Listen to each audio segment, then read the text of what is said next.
کم سننے والوں کے لیے ایک جملہ اور، ہم جو یہ علی مدد کہتے ہیں، یا رسول اللہ مدد کہتے ہیں، ہم رسول سے مدد مانگتے ہیں، ہم علی سے مدد مانگتے ہیں، ایاک نستعین ذہن میں رہے، ایاک نعبد و ایاک نستعین ذہن میں رہے جی۔ یہ جو ہم جو مولا نبی سے مدد مانگتے ہیں، مولا علی سے مدد مانگتے ہیں، عین توحید ہے۔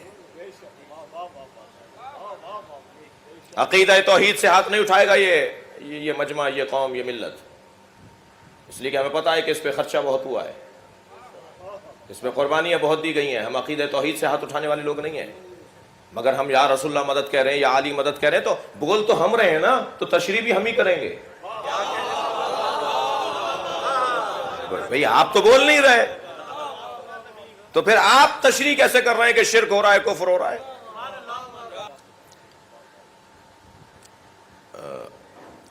ہم حضور جب یا اللہ مدد کہتے ہیں، یا رسول اللہ مدد کہتے ہیں، یا علی مدد کہتے ہیں، تو یہ ہم علی کو، مولا رسول کو اللہ کے عرض میں نہیں رکھتے۔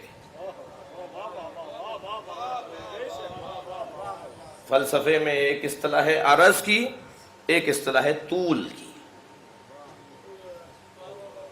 جی۔ ہاں یہ لفظ یہاں استعمال ہوتا ہے، طول و عرض جی جی۔ ایک اصطلاح ہے عرض، عرض برابر برابر کو کہتے ہیں، طول اوپر نیچے کو کہتے ہیں۔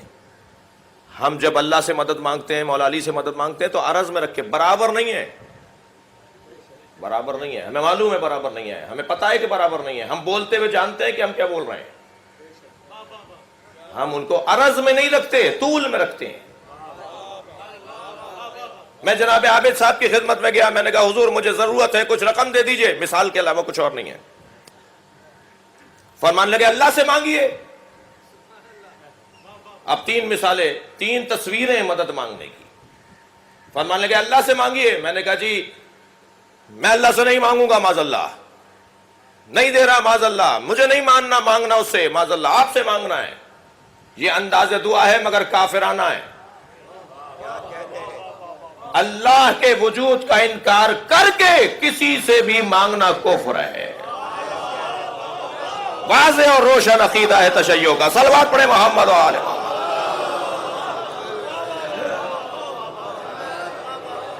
اللہ کا انکار کر کے مانگنا یہ کفر ہے۔ میں نے کہا حضور مجھے کسی رقم کی ضرورت ہے، کہا اللہ سے مانگیے، میں نے کہا کل اللہ سے مانگا تھا، آج آپ سے مانگ رہا ہوں، فلاں چیز اس سے مانگی ہے، یہ چیز آپ سے مانگ رہا ہوں، معاذ اللہ، یہ انداز دعا ہے مشرکانہ، یہ انداز دعا ہے مشرکانہ، اللہ کے برابر کسی کو رکھنا، یہ انداز دعا ہے مشرکانہ۔ مگر ایک اور بھی تو طریقہ ہے، ایک اور بھی تو تصویر ہے مانگنے کی۔ ایاک نعبد و ایاک نستعین آپ کے ذہن علی میں ہے۔ میں نے کہا حضور مجھے رقم کی ضرورت ہے، کہنے لگے اللہ سے مانگیے، میں نے کہا میں اللہ ہی سے مانگ رہا ہوں۔ کہا آپ تو ہم سے مانگ رہے ہیں، ہم نے کہا آپ کو دیا کس نے؟ مجھے علی سے مانگتے وقت یقین ہوتا ہے اللہ نے علی کو عطا کیا۔ صلوات پڑھے محمد و آل محمد۔ امام المتقین حضرت علی کے بارے میں اللہ کے نبی نے فرمایا من کنت مولاہ فعلی مولاہ، جس کا میں مولا ہوں علی اس کا مولا ہے۔ اور یہاں مولا سے مراد دوست نہیں ہے، یہ ہم دوست کا ترجمہ کرتے ہیں آقا، سردار، جس کا میں سردار ہوں علی اس کے سردار ہیں۔ اس کے پیچھے ایک کافی پس منظر میں بہت سی چیزیں ہیں، ان کی صفائی کرنے کے لیے میرے نبی نے غدیر خم پر یہ حدیث بیان فرمائی خطبے میں کہ جس کا میں مولا ہوں اس کا علی مولا ہے۔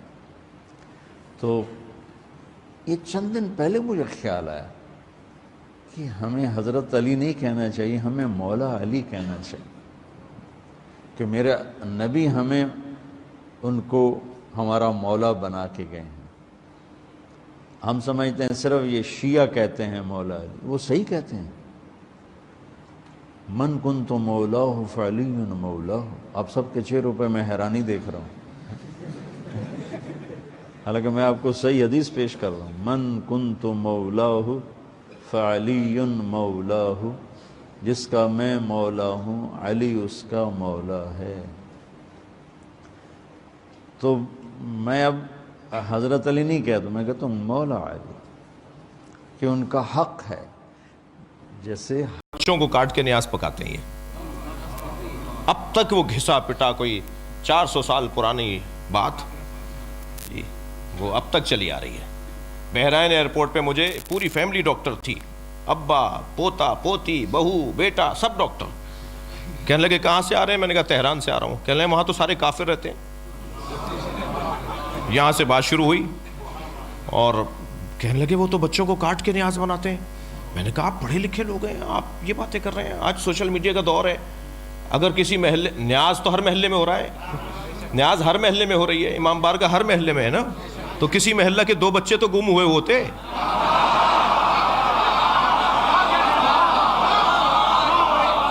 کہ بھائی وہ شیعوں کی نیاز ہو رہی ہے، ہمارے بچہ گم ہو گیا. کیا باتیں کر رہے ہو خواہ کی جی. خبردار میرے عزیزوں، میں اپنے بچوں اور جوانوں سے کہہ رہا ہوں، یہ کوئی کارنامہ نہیں ہے کہ خود نیاز بنائی خود کھا لی. کارنامہ یہ ہے انہیں کھلاؤ جو نیاز کھاتے نہیں ہیں، انہیں نیاز پہنچاؤ جو کھاتے نہیں ہیں. ایک دفعہ لوٹا دیں، دل چھوٹا نہ کیجیے گا، دوبارہ بھیجیے گا. دوبارہ لوٹا دیں، دل چھوٹا نہ کیجیے گا، تیسری دفعہ پھر بھیجیے گا. مجھے نہیں لگتا کہ تیسری دفعہ سے زیادہ آپ کو بھیجنا پڑے گی. اب وہاں سے نیاز آئے گی، ہم بھی نیاز کرتے ہیں.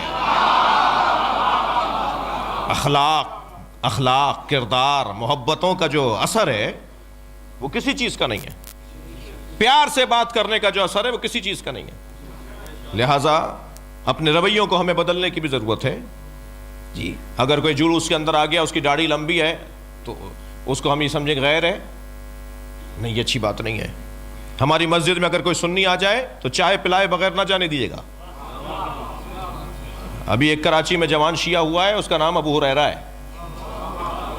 وہ میرے پاس آیا، کہنے لگا کہ میں مشی میں گیا تھا، تو مشی میں شیعہ دوستوں کے ساتھ گیا تھا، تو ایک جگہ شوارما بٹ رہا تھا. وہ مشی میں تبرک تقسیم ہوتے ہیں نا، نیاز. تو کہنے لگا میرا دل کیا کہ میں یہ کھا لوں، تو مگر رش اتنا تھا، لائن اتنی لمبی تھی.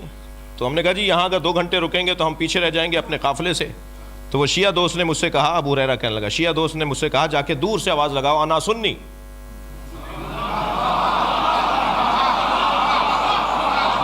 اس نے وہیں سے آواز لگائی، انا سنی.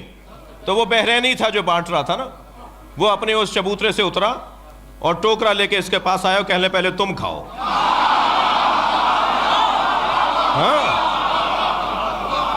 اخلاق اور تہذیب اور پیار اور محبت سے جو بات جا سکتی ہے وہ لڑنے سے نہیں جا سکتی، وہ مقابلے کی بنیاد پر نہیں لٹ جا سکتی.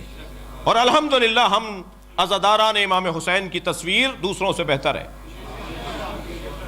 البتہ یہ ذہن میں بھی رہے کہ عزادار صرف شیعہ نہیں ہے، شیعہ امام حسین کی عزاداری کے مالک نہیں ہے، شیعہ امام حسین کی عزاداری کے نوکر ہیں، اور نوکروں کو اپنی اوقات میں رہنا چاہیے. مالک کے مہمانوں کا خیال کرنا چاہیے. جو بھی مجلس میں آ کے بیٹھا ہے وہ حسین کا مہمان ہے، اور نوکر کو خیال رکھنا چاہیے کہ مالک کا کوئی مہمان آیا ہے تو اس کے ساتھ کیسا پیار ہونا چاہیے. اخلاق کے ذریعے سے تو اچھی تصویر ہے الحمدللہ ہماری جی، الحمدللہ اچھی تصویر ہے. توجہ ہے. میں اپنے مضمون سے تھوڑا دور ہونے کا خوف رکھ رہا ہوں، لیکن دل کر رہا ہے ایک بات اور سنا دوں. اچھی تصویر ہے ہماری. میں اترا ایک ایئرپورٹ پہ، مولانا بھی باہر رہتے ہیں، میرے سامنے سے کچھ انگریز گزرے، مجھے اس حلیے میں، اسی حلیے میں رہتا ہوں. تو کہا کہ یہ کیا پہنا ہوا ہے آپ نے؟ میں نے کہا جی مسلمان علماء کا لباس ہے. تو ان میں ایک خاتون تھی، کہنے لگی لباس تو بہت اچھا ہے، بڑی اچھا ڈریس ہے یہ، مگر آپ مسلمان عالم ہیں تو بتائیے پروفٹ کے گھر والوں کو مانتے ہیں یا دوستوں کو؟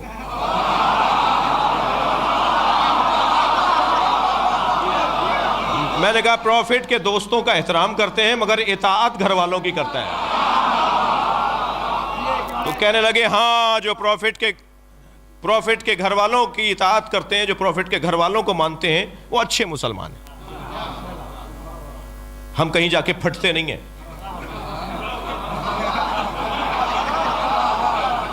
ہم کسی کا گلا نہیں دباتے جی، ہم کسی کو تکلیف نہیں دیتے. ہم تکلیف نہیں دیتے، کسی کو نام حسین سے تکلیف ہوتی ہو تو اور بات. ہم امام حسین کے چاہنے والے کسی کو تکلیف نہیں دیتے. ہمارا کام ہی تکلیف دینا نہیں ہے. توجہ ہے؟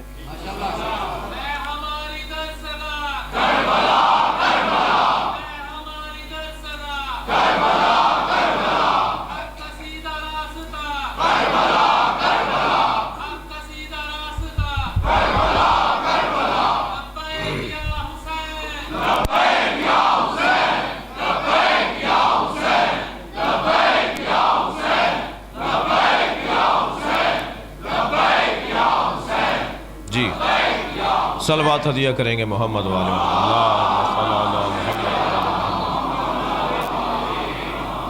توجہ ہے نا آپ حضرات کی. عزیزو، اللہ کا ہم پر خاص کرم ہے.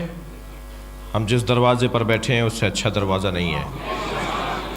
دنیا کہاں بیٹھی ہے مجھے اس سے غرض نہیں، مگر ہم جہاں بیٹھے ہیں وہاں سے جنت کا رستہ بنتا ہے. اختیارات انہی کے ہاتھ میں ہیں. جی آج صبح میں وزیر اعلیٰ پنجاب کے کیا تھے وہ پی ایس او کی والدہ کا چیلم پڑھ کے آ رہا ہوں جڑا والا سے، تو جو ہے وہ وہاں آئے ہوئے تھے ڈی آئی جیز آئی جیز اور پتہ نہیں کون کون، 2-3 وزیر تھے اور وزیر مذہبی امور تھے اس پنجاب کے، اور 8-10 تو شخصیات تھیں. تو وہاں ہم نے ایک جملہ کہا تھا کہ اس پاکستان کی بہتری، اس پاکستان کے مستقبل کی بہتری سنجیدگی اور کرپشن سے دوری ہے. اگرچہ لوگ، میں نے وہاں بھی کہا، میں نے کہا پریشان ہے لوگ، وہ کہہ رہے ہیں جی 1.5 سال گزر گئے آپ نے کیا کیا. تو نیتوں کو بہتر کیجئے، رویوں کو بہتر کیجئے، تجربوں کے بنیاد پر لوگوں کے ساتھ معاملات خراب نہ کیجئے. اور ضمناً بات آئی کہ عمران خان ہمارے گھر بھی آئے تھے چل کے، میں بھی گیا تھا بھی پچھلے دنوں. کوئی 18 مسئلے ہم نے اپنی قوم کے ان کے سامنے رکھے، جس میں سے الحمدللہ 8-10 مسئلے تو حل ہونے کے قریب آ چکے ہیں. ابھی بتا دوں گا تو الجھن نہ ہو جائے، حل ہونے دیجئے پوری طرح، اور پھر سب کو پتہ ہی چل جائے گا. اور ہمارا ان سے کسی سے بھی ملاقات کرنا ہمارے لیے کوئی شرف نہیں ہے، ہمارے لیے کوئی اعزاز نہیں ہے. ہمیں کوئی سینیٹر کی سیٹ نہیں چاہیے. میں نے وہاں بھی کہا تھا، یہاں بھی تکرار کر رہا ہوں کہ میں جس کرسی پر بیٹھا ہوں اس سے اونچی کرسی نہیں ہے.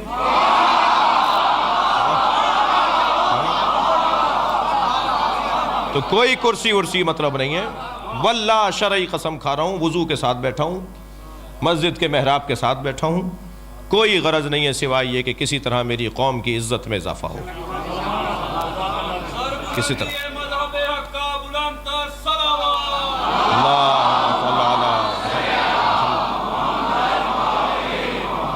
کسی طرح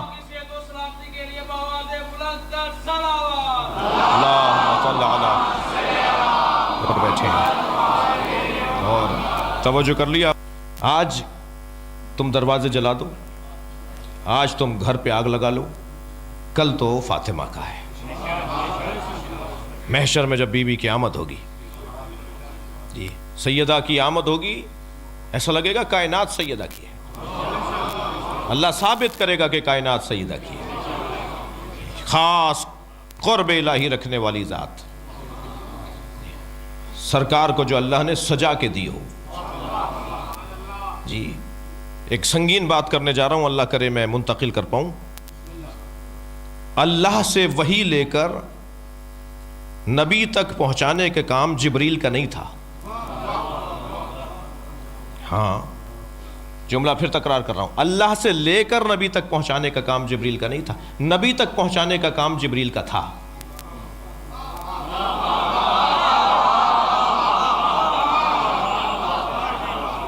اگر اللہ سے لے کر نبی تک پہنچانے کا کام جبریل کا ہوتا تو معراج کے موقع پر کیوں کہتے کہ اگر آگے بڑھوں گا تو جل جاؤں گا؟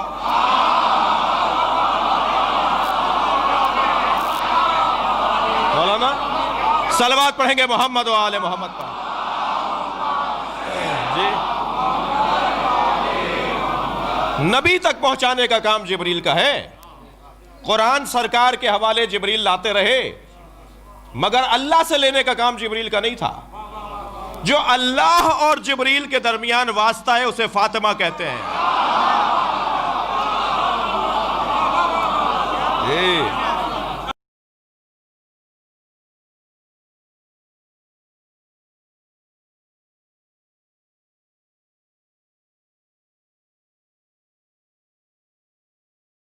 نام سے عشق کر لیجئے، کیونکہ اس کے بغیر کہیں کا گزارا نہیں ہے۔ جی آج کچھ لوگ پابندیاں لگاتے ہیں، انہیں قبر میں پتہ چلے گا، جب مولا کا سامنا ہوگا نا، جب انہیں پتہ چلے گا۔ ہمارے سندھ میں ایک شہر میں پلاٹ کے جھگڑے میں ایک دہشت گرد مارا گیا تھا جی، تو اس نے اعلان کیا تھا، ایک تکفیری جماعت کا سربراہ تھا، اس کے باپ نے بھی قبضہ کیا تھا، وہ بھی مارا گیا اس پلاٹ کے چکر میں، پھر وہ مارا گیا، مذہبی مسئلے پہ تو نہیں مارا گیا، وہ پلاٹ کے جھگڑے پہ مارا گیا تھا۔ تو اس نے ایک دعویٰ کیا تھا کہ اگر علی ولی اللہ کی ترکیب نبی کی زبان سے کسی حدیث میں دکھا دو گے تو میں شیعہ ہو جاؤں گا۔ جی تو ہمارے ایک عالم دین جناب عبداللہ جروار صاحب نے لاڑکانہ میں ان سے مناظرے کو قبول کیا، انہوں نے کہا آ جاؤ۔ اس نے کہا تھا نبی نے کبھی زبان سے کہا ہو نا علی ولی اللہ، یہ شیعہ حضرات جو کہتے ہیں علی ولی اللہ اذانوں میں کہتے ہیں، کلمے میں کہتے ہیں، یہ اگر نبی نے کہیں کہا ہو تو مجھے دکھا دو، میں شیعہ ہو جاؤں گا۔ تو ہمارے عالم دین نے عبداللہ صاحب نے، ابھی زندہ ہیں عبداللہ جروار صاحب، انہوں نے مناظرہ قبول کیا اور آ کے بیٹھے، وہ کلپ موجود ہے سوشل میڈیا پر۔ تو اہل سنت کی کتاب فرائض السمتین، علامہ الجوینی کی کتاب، اہل سنت کے محدث، اور آج کے محدث نہیں ہیں جی، کوئی 800 سال پرانے محدث، اہل سنت کے پرانے محدثوں میں سے ان کی کتاب فرائض السمتین، لکھ لیں میرے بچے اس نام کو اور بتائیں اپنے دوستوں کو جا کے۔ ایک سنی عالم مجھ سے کہنے لگے آپ نے اذانوں میں اضافہ کر دیا، کلمے میں اضافہ کر دیا۔ میں نے کہا ہم نے اضافہ نہیں کیا ہے، آپ نے گھٹا دیا ہے۔ نبی نے یہ کلمہ ہمیں دیا ہے۔ تو اس کتاب کے اندر لکھا ہے کہ جنت کے 8 دروازے، نبی فرما رہے ہیں کہ جنت کے 8 دروازے، دوزخ کے 7 ہیں اور جنت کے 8 ہیں۔ اللہ نے جنت کا ایک دروازہ زیادہ رکھا ہے، اللہ چاہتا نہیں ہے لوگ دوزخ میں جائیں، جہاں زیادہ بھیجنا ہوتا ہے وہاں جگہ بنائی جاتی ہے نا، تو اللہ نہیں چاہتا کہ لوگ دوزخ میں جائیں، توجہ ہے نا۔ ویسے بھی اللہ خالق خیر ہے، خالق شر نہیں ہے۔ ہمیں مدرسے میں پڑھایا جاتا ہے اللہ خالق خیر ہے، خالق شر نہیں ہے۔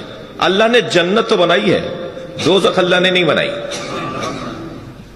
اچھا حدیث سنا دوں، حدیث قدسی میں اللہ کہتا ہے لو اجتمع الناس علی حب علی، اگر سارے لوگ علی کی محبت پہ جمع ہو جاتے، لما خلقت النار، تو دوزخ ہی نہ بناتا۔ اور کر رہے ہیں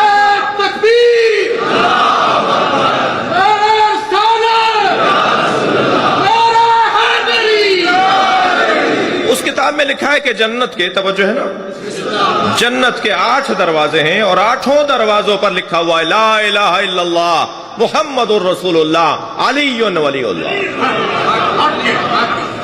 یہ تینوں کلمات جنت کے 8 دروازوں پر لکھے ہیں۔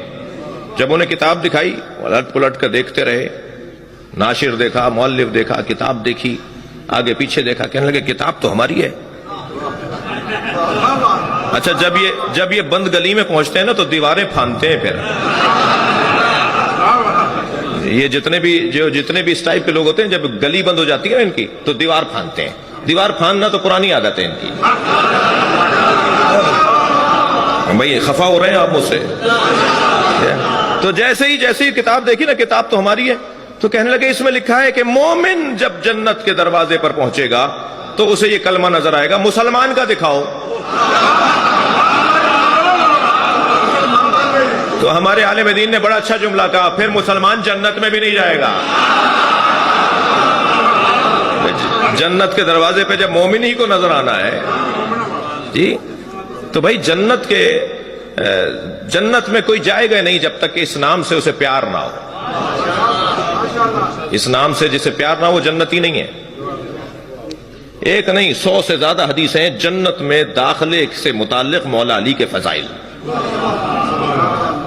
جی 1-2 سنا دوں۔ جنت سے متعلق مولا علی کا، علی اور جنت، اگر ہم یہ مضمون بنائیں نا کبھی خمسے کا یا عشرے کا، علی اور جنت، تو علی کا بڑا گہرا تعلق ہے جنت کے ساتھ، اور جس کا علی کے ساتھ تعلق ہے اسی کا جنت کے ساتھ جی جی حدیث سنانے جا رہا ہوں۔